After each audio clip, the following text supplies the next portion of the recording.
Hello and welcome to another episode of Virtual Legality. I'm your host, Richard Hoeg, managing member of the Hoeg Law business law firm of Northville, Michigan. And today we're going to talk about one of my unexpectedly favorite games on the marketplace today, Dead by Daylight. Now, if you aren't familiar with Dead by Daylight, don't be too intimidated by this creepy-looking killer man. It is ostensibly about Halloween horrors and stalking and killing, but at the end of the day, Dead by Daylight is really a very advanced game of tag. One of my favorite parts about the game is that effectively you're using mostly your eyeballs and your ears and not so much the user interface.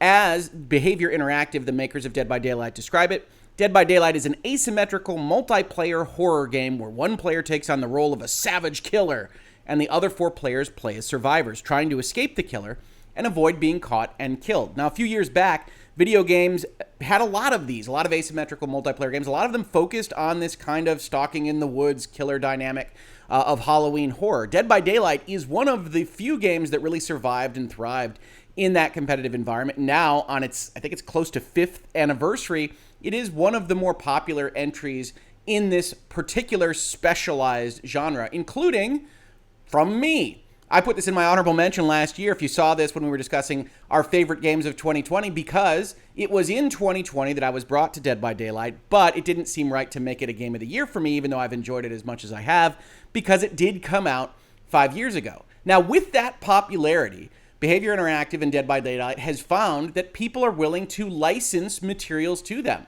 They've been willing to license things like Nightmare on Elm Street, Saw, Resident Evil, which was a big one that recently hit Dead by Daylight this year, Stranger Things, and we'll definitely be coming back to that, Ash versus Evil Dead, or just Evil Dead, or Army of Darkness, or whatever you want to take from that, Nancy from Stranger Things, more Resident Evil, Silent Hill, Halloween, Left 4 Dead, etc., etc. But, as you probably know, if you're a video gamer at all, with licensed material comes certain risks. And among those risks are that licenses in general aren't perpetual. We're going to be taking a look at an intellectual property license, just as a sample, one that we look at from the Securities and Exchange Commission, to talk about how an intellectual property license looks, what kind of features it has, but they aren't generally forever. And that's probably okay for most things. Most video games aren't going to be live services games that are going to be around for 5 years, but they are probably going to be around for at least a couple. Which brings us to Stranger Things and today's story. So in 2019, Behavior Interactive, Dead by Daylight, announced that they would be bringing over Stranger Things to the Dead by Daylight environment. They would come with Steve and Nancy and a Demogorgon as the killer, and a map set in the Hawkins Laboratory in Indiana, where a bunch of interesting things happen, especially in the early seasons of the show. As of yesterday, however, they also announced that it was going to be your last chance to buy these products, the Demogorgon, Nancy, and Steve, and put in their tweet that they are all going away as of November of this year, which, if you're keeping track at home, it's the 11th month of the year. It's the 8th month right now. It's about a 3-month window. You'll want to keep that in mind because that's how intellectual property contracts work. As you would expect on the internet, the usual folks started getting upset about this kind of thing. Here's the Reddit post with a 1.5 thousand upvotes from about 22 hours ago as of the taping of this video, talking about this particular licensed material going away and how that isn't what they want for Dead by Daylight. Now, there are other folks, obviously, it's a big conversation, and some folks are fine with it because the map's going to be leaving. A lot of people don't like that map. But that overall, Dead by Daylight had been trying to build this kind of menagerie of popular horror franchises, and to the extent that those can go away on a dime, that makes the whole foundation feel a little bit weaker. And that is, in fact, the case. And because they only announced it in September of 2019, or I believe August of 2019, we aren't talking about a long-lived property in Dead by Daylight. Yes, it brought me to the game, and I'm glad that it did, but it's going to go away forever. And dealing with that is something that Behavior Interactive has taken upon itself to discuss with its fan base, because I believe, and you can correct me in the comments of this video if I'm wrong on this, that this is the first time one of these pieces of licensed materials has been lost to Behavior Interactive and the game. So they put up an entire fact, which mostly repeats itself. It kind of sounds like a mantra or a spell that they try to cast with some of these sentences. So we're not going to be going over all of it. I will, of course, link it. But basically what they're trying to say is it's going away, but you're going to be able to keep the stuff that you bought. As with all live services games, they say, frequent updates, additions, and the occasional change are to be expected. Now, we talk a lot about corporate messaging here, and I don't want to put Behavior Interactive in the corner on this kind of stuff. But when you are being asked about the removal of content, you don't need to elide the question in your very first sentence. We're all here reading this fact because stuff is getting taken out of the game. So you don't have to pretend that we're talking about updates, additions, or, I guess, removal constitutes the occasional change. You can just be honest and say, well, sometimes stuff goes away when we license materials from third parties that we don't control. We'll talk about those contracts. That's understandable. You don't have to treat your fan base like they can't understand what's occurring when it's outside your control. With Stranger Things, our focus continues to be ensuring the legacy of these characters within our game for fans who have purchased them or plan to do so by November 17th at 2 p.m. Eastern. With the exception of the Hawkins National Laboratory, all Stranger Things content surrounding Nancy, Steve, and the Demogorgon will remain part of the Dead by Daylight experience. What will be the last date to purchase? We said November 17th at 2 p.m. Eastern. If I own the Stranger Things chapter or individual characters, will I still be able to play them? With the exception of the Hawkins National Laboratory map, all Stranger Things content, including characters, outfits, and perks, will remain playable. Will the map still be playable? No, we just said that.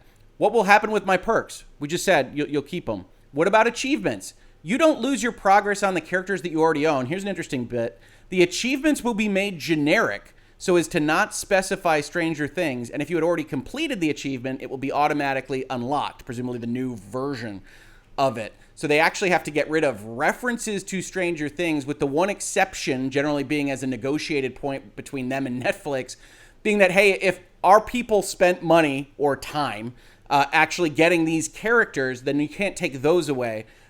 However, the business model of this particular game is that when you get a package like that, the map always goes into the game for free. And that was designed, I think, wisely in Dead by Daylight to make sure that you don't have any fragmentation of the audience like you saw in some multiplayer games earlier on this century, where you had different people buying different map packs, and you could only play those map packs if everybody owned them. And so that meant that in a multiplayer environment, it was difficult to sell map packs because you never knew when you were going to actually get to play what you had purchased. So what Dead by Daylight does is that you can purchase the characters, which are survivors, the people that are running away from the killer, or you can purchase the killers or both in a package format. But the map related to those things is always going to go straight into our map list.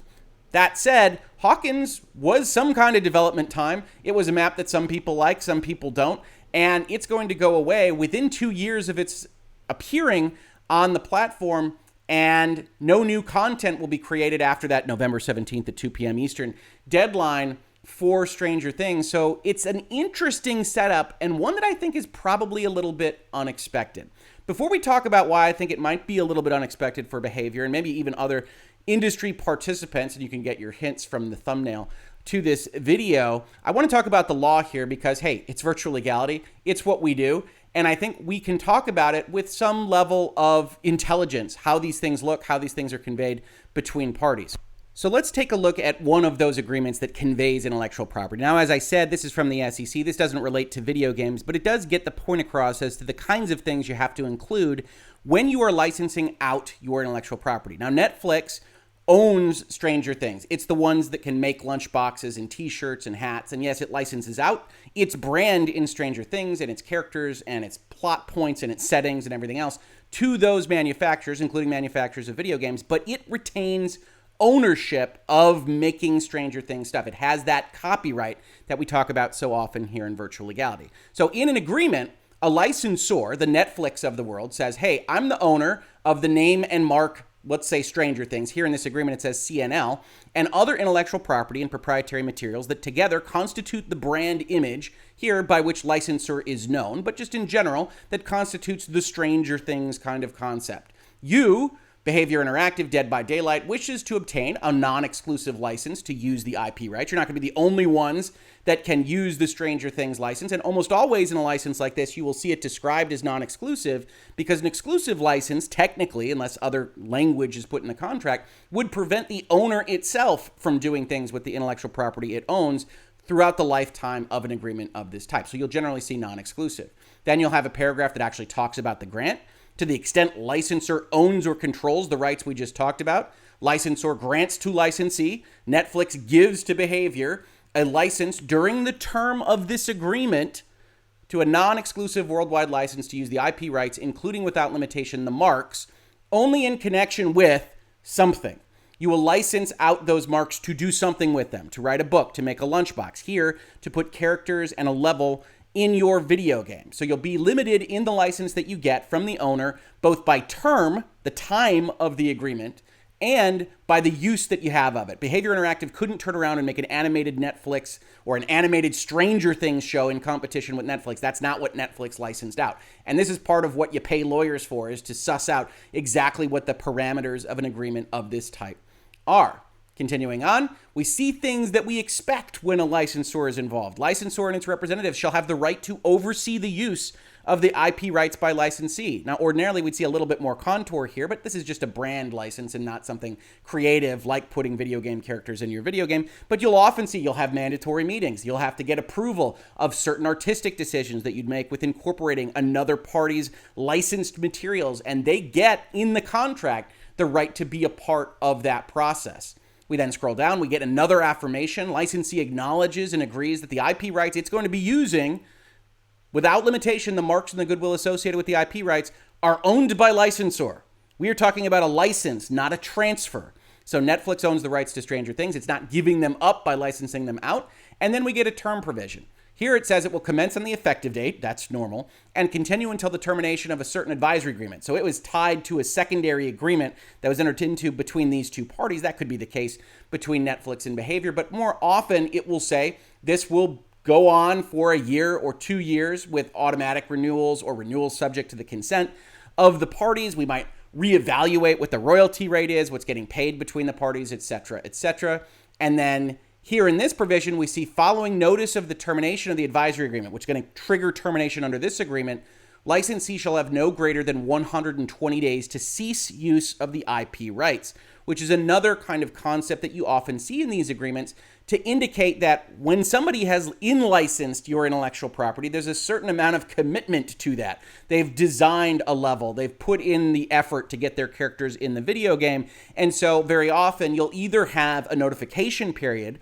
where 60 days, 120 days before the end of a natural lifetime for the agreement, the other party says, we are going to tell you that we're terminating right now so that you know and you have that advance notice. Or you see here a transition period that says we get 4 months, we get 3 months.